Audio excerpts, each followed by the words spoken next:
Goblets, welcome back to another Bear With Me with me, BearElliott. As you know, throughout the year 2016, I am barreling through all 52 movie reviews this year. And I can't believe how many I've done so far, because I guess I'm finding out a little bit about myself that I'm addicted to movies. Didn't know this. Well, okay, yes I did. There's just not a support group for us. And if there was a support group, it'd most likely meet at an AMC theater, because they have reclining seats and are just amazing. So, yet again, I found myself at a movie theater, and I've been really looking forward to this movie because I absolutely fell in love with the first one. Conjuring.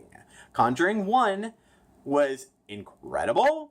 Conjuring 2 was just as good. It was so good. So, if you haven't seen this movie yet, there may be some spoilers, so bear with me while we go through this. Okay. So basically what we have is Conjuring 2. You don't really need to see the first one to see Conjuring 2, so I wish it had a different name, because I'm wondering if that's why people aren't going to go see it, because they're thinking, oh, I had to see part 1. Not at all.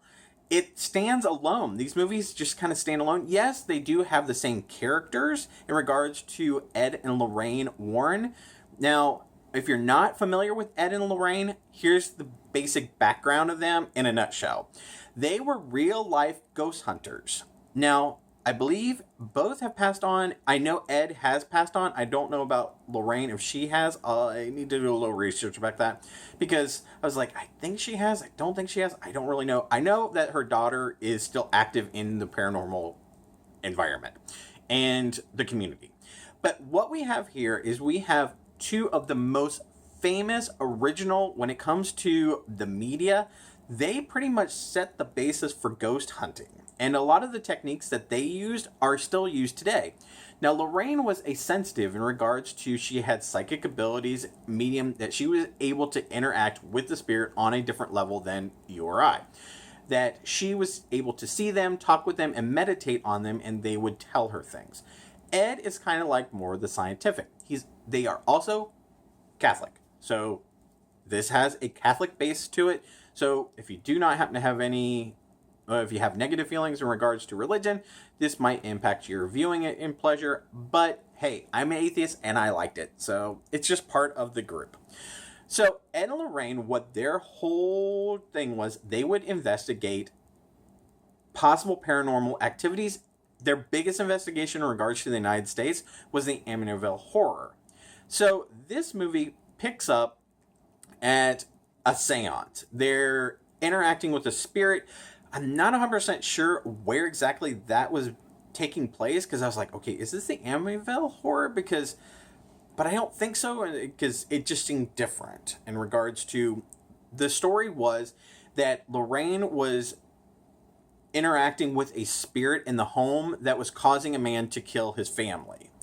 So this is where it's interesting, because she interacts with a demon that takes the form of a very creepy looking nun, which, okay, here's a similarity. I was like, wait, rewind, because if you're a member of the gay community, you may be aware of Sister Roma, and Sister Roma she's part of the Sisters of I can't remember, the Sisters of something or other. It's a group that belongs to the gay community. I cannot think of their name. That's going to drive me nuts now. All right, back to the story, because you don't really care about that. So she looks a lot like Sister Roma, this particular demon, which I was like, ooh, don't know how I feel about that. But so Lorraine's interacting with this demon, and the story kind of jumps to a different story, which is over in England, where this young girl, it's a family, it's a single mother that's raising 2 boys, 2 girls, in a house that is running down, that was the only thing that she could afford after her husband abandoned her. He took everything and went off with another woman. Well, the youngest of she's not the youngest, she's kind of the middle child. She's a Jan of the family. She brings a homemade Ouija board, and I don't know if that's what's caused the start of this, because, you know, they say don't play with Ouija boards because they're evil. Well, she conjures up this man ghost that is haunting them, and he is not a nice man. Well, Ed and Lorraine are called in by the church, even though Lorraine has had these visions of this demon that looks like a nun, and her husband's starting to dream about them, that they're going to take a break. That they're just going to investigate things. They are not going to become actively involved in them. They're just going to report back to the church. This is what they've done. Well, the church hears about this haunting, and it gets a lot of media. It's actually considered, and this is a true story, this is considered the England version of the Amityville Horror. Well, Ed and Lorraine agree that they're going to fly over there for 3 days, right before Christmas, which I'm like, oh, okay. They're going to fly over to England, and they're going to just report back to the church what their findings are. They are not going to do anything else in regards to this particular haunting. Well, they get over there, and a lot of things happen, and it turns out at the end, after all this stuff is going on, that they think the girl is faking it, because it's caught on videotape that she's flipping over the tables and throwing things against the wall and blaming it on the possession. Well, they leave, and then they start to realize, oh, wait, there's other things going on here. Lorraine's vision of poor Ed being killed, and this nun/demon thing is actually involved. Now, this is where the storyline kind of breaks down for me.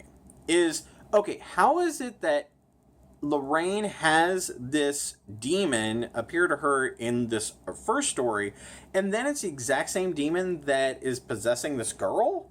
That's where I'm like, okay, that's just a little bit too far-fetched for the story for me, because I was like, okay, it can't be the same demon, and then the demons actually followed her to her house, so is actually the demon more following Lorraine and Ed than this girl? Then why would the demon be causing the ghost to cause all these horrible things when they say that the ghost was actually just a pawn in the story and being used by the demon? This is the major arc of the story that really broke down for me, because I was like, this doesn't make any sense, because why would this... How is it possible that this demon can affect two different continents? That just kind of shocked me. Well, that's a big part of it. In the end, of course, there's a happy ending. There's way too much over-the-top things that happened in the movie for it actually to... If this was captured as a show on videotape and everything, and we would be having people believe in ghosts right and left. So it was a little bit over the top. They did take the base of the story and just blew it out of proportion. What I liked a lot about The Conjuring is the end credits, because you hear the recordings and that were actually taking place in the real event, and you get a sense of a tie back to the original when they take a piece of the haunting back to their home and they put it in their museum, because that's the other thing. Ed and Lorraine had a huge museum almost of haunted paranormal items that they kept in their house, which that's just crazy to me, especially when you have kids. But hey, overall in regards to The Conjuring, what is my thoughts about it? Thought it was a great storyline. I was extremely entertained. I jumped several times, which is kind of weird for me. And my poor friend John kept getting, I kept grabbing him. I think I kept scaring him more than the actual movie. But I liked it. I really liked it. I kind of wish that it would have said at the beginning. It said this is a true story. I think it's more based loosely on a true story. I don't think all those things actually happened. But what is my review? So out of 5 paws, I definitely think this is a strong 4.5. Other than my problems with the whole demon storyline, I think that storyline just kind of failed. But I think it's really good. I think it's entertaining. I think it's worth your money to go out and see. So go see Conjuring 2. And until next time, have yourself a wonderful day. Bye, couple!